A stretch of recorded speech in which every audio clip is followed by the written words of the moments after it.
Well, hi there, everybody. This is Mark Plunkett, the pastor of Heritage Presbyterian Church, and this is our weekly devotional. You know, at this time, as I am filming this, Afghanistan is almost in a state of utter chaos. Our military has been there for 20 years, ever since the terrorists that were pretty much free to run around in Afghanistan attacked the Twin Towers and the Pentagon, and they were going to attack the Capitol way back on September 11th. 2001. Everybody remembers that one. Because the Taliban government in Afghanistan allowed this to happen, we launched an invasion. We have tried to stabilize the country. We've tried to help them. We've made a lot of mistakes, but ultimately the country is responsible for itself. And now it's descending into chaos as the Taliban are once again taking over. It is tough at these times to watch this happen, to think of all the things that are going to happen to the poor people of Afghanistan. Ultimately, their country is their responsibility, but to stand by and watch the wickedness that is about to unfold there is almost too much to bear. And in these times, we have a lot of voices that scream for a military intervention. We should go back there. We should take a lot more troops. We should do this and this and this and this. And that's tough to do because throughout history, Christians have, unfortunately, used a military type discussion to justify a lot of things that were anything but Christian.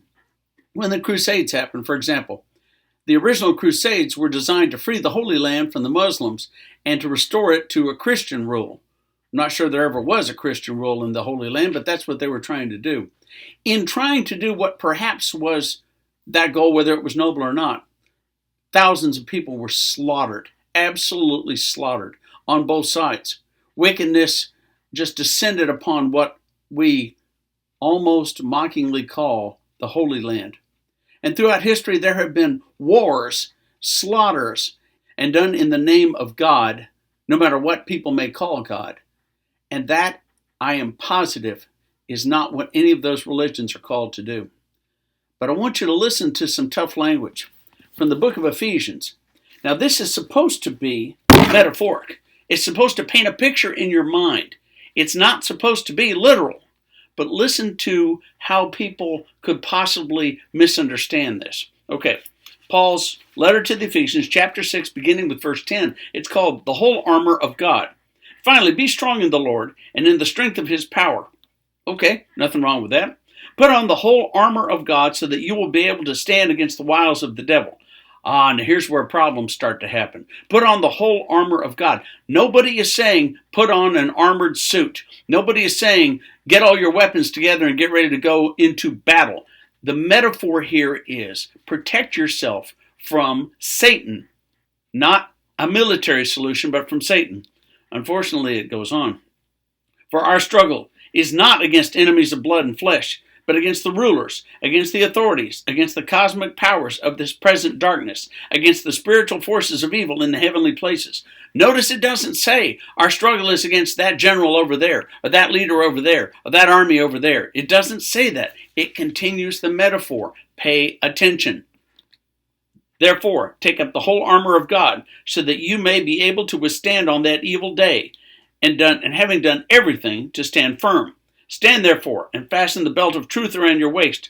Put on the breastplate of righteousness, and as shoes for your feet, put on whatever will make you ready to proclaim the gospel of peace.